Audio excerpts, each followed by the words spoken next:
Student, today we will study about law of triangular forces.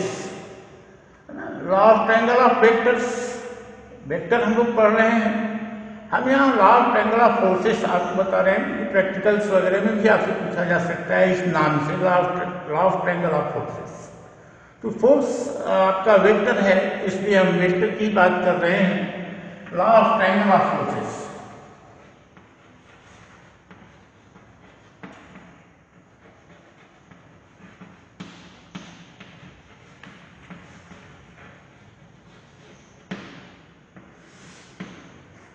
क्या इस law के अनुसार if two forces acting at a point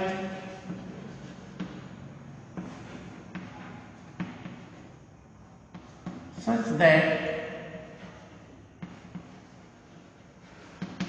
they represent, तो यहाँ three forces कर लीजिए, three forces acting at a point such that they represent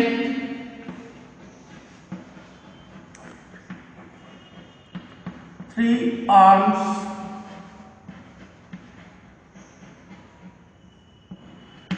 of a triangle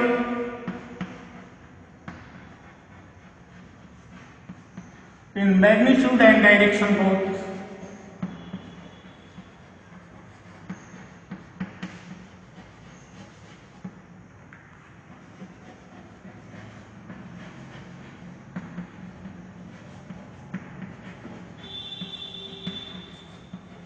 Then that point will lie in equilibrium.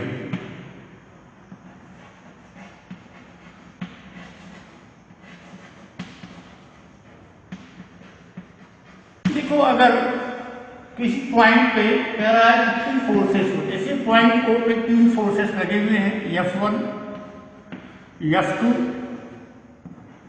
and F3 are acting such that they represent three consecutive arms of a triangle in magnitude and direction both.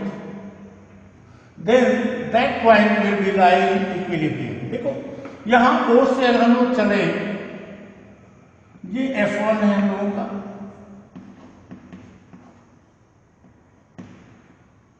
इसमें F2 को हम add करें, ये F2 हुआ,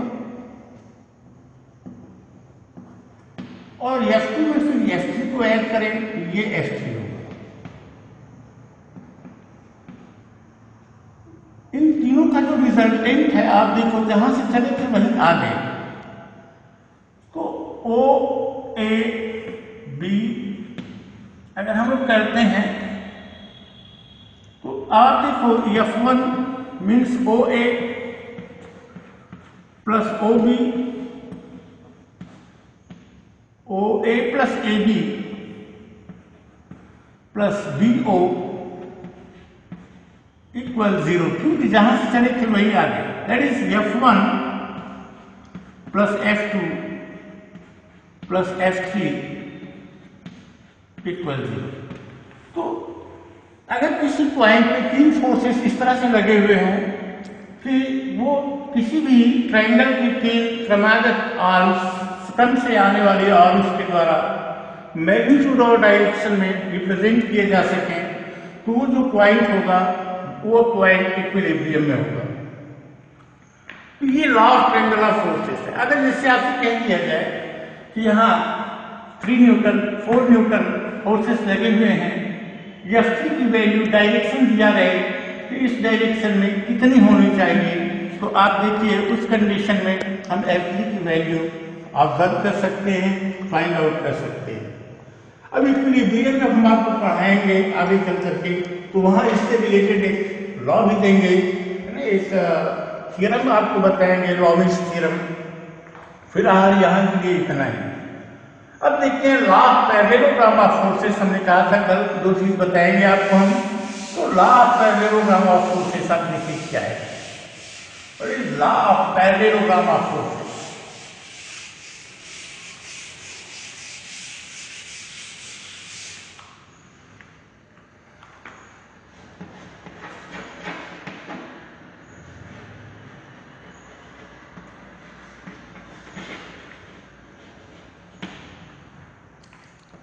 ये क्या चीज है?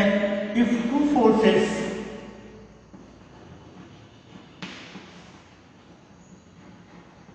acting at a point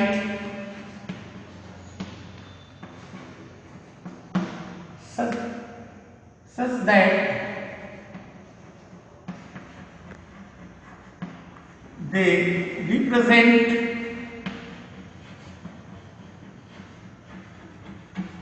two adjacent arms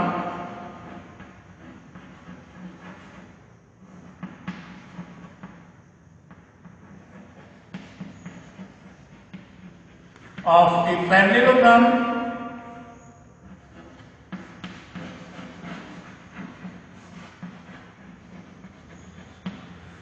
then their resultant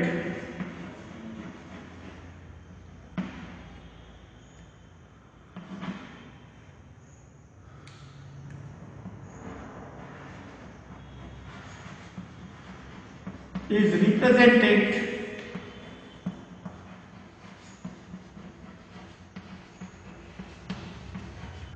by diagonal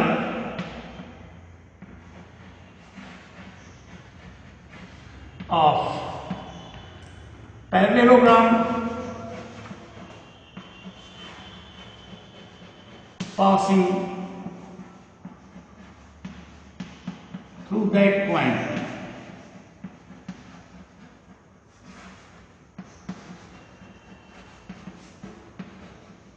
इसको अर्थ हम ये क्या कह रहा है कि अगर किसी पॉइंट पे दो फोर्स लगे हुए हों इस तरह से कि उनसे किसी पैरेललोग्राम की दो आसन्न भुजा मीन्स एडजेसेंट आर्म को डिनोट करते हो तो उनका जो रिजल्टेंट होगा उस पॉइंट से होकर जाने वाले डायगोनल द्वारा व्यक्त होगा। जैसे ये P और Q को फोर्सेस लगे हुए हैं यहाँ, this is P and Q, ये एडजेसेंट आर्म है, मान लो O पॉइंट है, इससे हम एक पैरेललोग्राम फॉर्म करें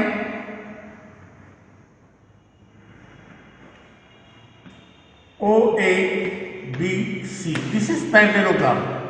तो ये पैरा है कि इस पॉइंट से होकर जाने वाला जो डायगोनल होगा ये P और Q के रिजल्टेंट को डिनोट करेगा। अगर मान लो ये अल्फा एंगल फॉर्म कर रहे हैं तो यहां से हम पॉइंट P से इस पर प्रोजेक्शन डालें, मीन्स OC के बढ़े हुए भाग पे पॉइंट B से हम इस पर परपेंडिकुलर ड्रा करें तो ये एंगल अगर अल्फा है तो ये देखो अल्फा होगा, अगर ये Q है तो ये भी आपका Q होगा। अब यहां आप देखो in triangle BBC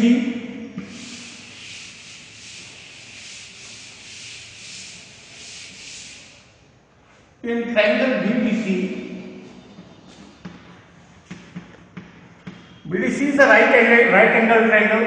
Here is 90 degree. BC square BD by BC equal sin alpha, perpendicular by hypotenuse sin alpha, or BD equal BC sin alpha. BC is Q, that is Q sin alpha. In same way, CD by BC equal cos alpha base by hypotenuse, or CD equal BC cos alpha,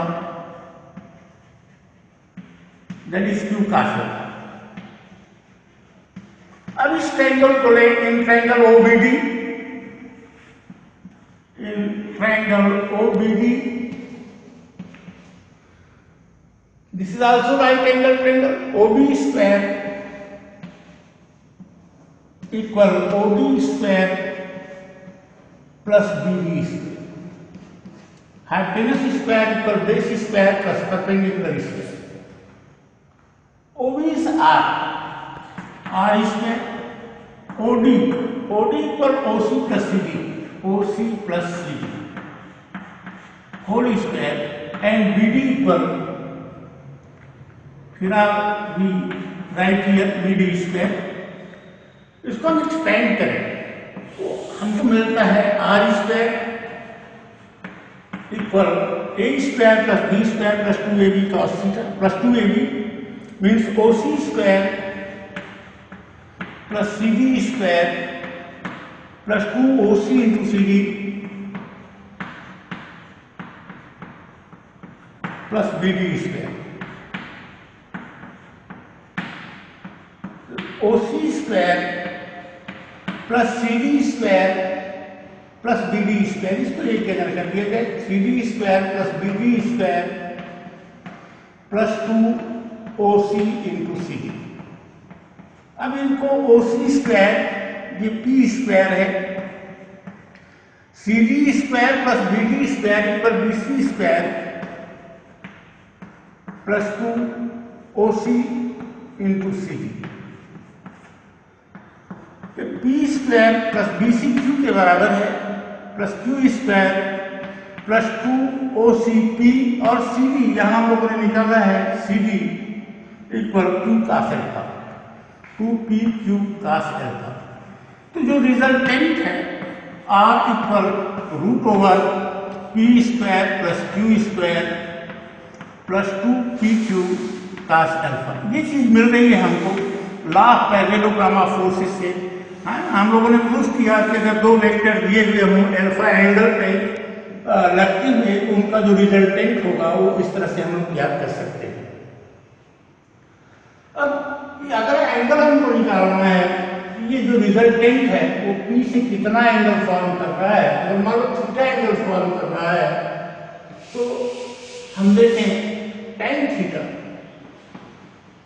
theta equal perpendicular by base BD by OD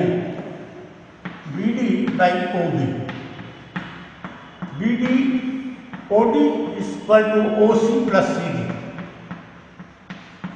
और tan theta BD is Q sin alpha upon OCP और CDQ cos alpha. ये चीज मिलती है हमको और theta equal tan inverse Q sin alpha upon P plus Q cos alpha. तो इस तरह से हम एंगल भी याद कर सकते हैं कि हमारा रिजल्टेंट पहले फोर्स से कितना एंगल फॉर्म कर रहा है। एक बार फिर आप देख रहे हैं, कह रहा है कि अगर किसी पॉइंट पे दो फोर्सेस इस तरह से वर्क कर रहे हो कि ये किसी पैरेललोग्राम के दो एडजेसेंट आर्म को डिनोट कर सकें, तो इनका रिजल्टेंट उस बिंदु से होकर जाने वाली डायगोनल द्वारा व्यक्त होगा। मान लो P और Q दो फोर्सेस हैं, पॉइंट O पे एक्ट हैं अल्फा एंगल पे। इससे हमने एक पैरेललोग्राम बनाया OABC। अब हमने क्या किया कि OC को आगे बढ़ा दिया और B से इसके नॉर्मल ड्राफ्ट कर दिया परपेंडिकुलर BD। अब इस ट्रायंगल को ले लिया BCD, इसमें BD अपॉन BC ये आपका साइन अल्फा होगा, तो BD को हम कह सकते हैं Q साइन अल्फा, मतलब perpendicular equal hypotenuse into sine alpha and base equal hypotenuse into cos alpha. ये चीज मिल गई हमको। अब देखो यहां से पाइथागोरस थ्योरम से OB square equal BD square plus OD square, ये चीज। अब OD को हम लोग लिख सकते हैं OC प्लस CD, यहां हमने कर दिया plus BD square. OC plus CD का whole square A plus B का whole square A square plus B square plus 2AB, ये हमने किया OC square plus CD square plus 2OC into CD और ये BD स्क्वायर है। देखिए CD square plus BD square, इसको एक जगह कर लीजिए तो CD square plus BD square ये BC स्क्वायर हो जाएगा। OC को हमने P लिख दिया, P square plus BC square plus 2OC into C। P square plus BC की जगह Q स्क्वायर प्लस 2PQ का अल्फा। ये हमको फार्मूला मिल जाता है। अगर दो फोर्सेस अल्फा एंगल पे वर्क कर रहे हों तो उनका रिजल्टेंट इस फार्मूले के द्वारा कैलकुलेट किया जा सकता है। अभी जो रिजल्टेंट है कितना एंगल फॉर्म कर रहा है, मान लो थीटा एंगल फॉर्म कर रहा है P से, तो ये tan थीटा, इस एंगल में tan थीटा इक्वल BD अपान OD मीन्स BD अपान OC प्लस CD। BD आपका Q sine alpha, OC P plus Q का अल्फा। और थीटा इक्वल जब हम लिखते हैं तो इधर इन्वर्स लगा देते हैं, tan inverse Q sine alpha अपान Q प्लस Q का अल्फा। स्टूडेंट आपको अभी 10th से नए 11th में आए हुए हैं, आपको ये कठिन लग सकता है, लेकिन वीडियो पढ़ने के बाद 2 बार आप खुद लिखें और उसके बाद जो है फिर आप इसको अपने से डिराइव करें, तो it will be easy for you. For today thank you. Have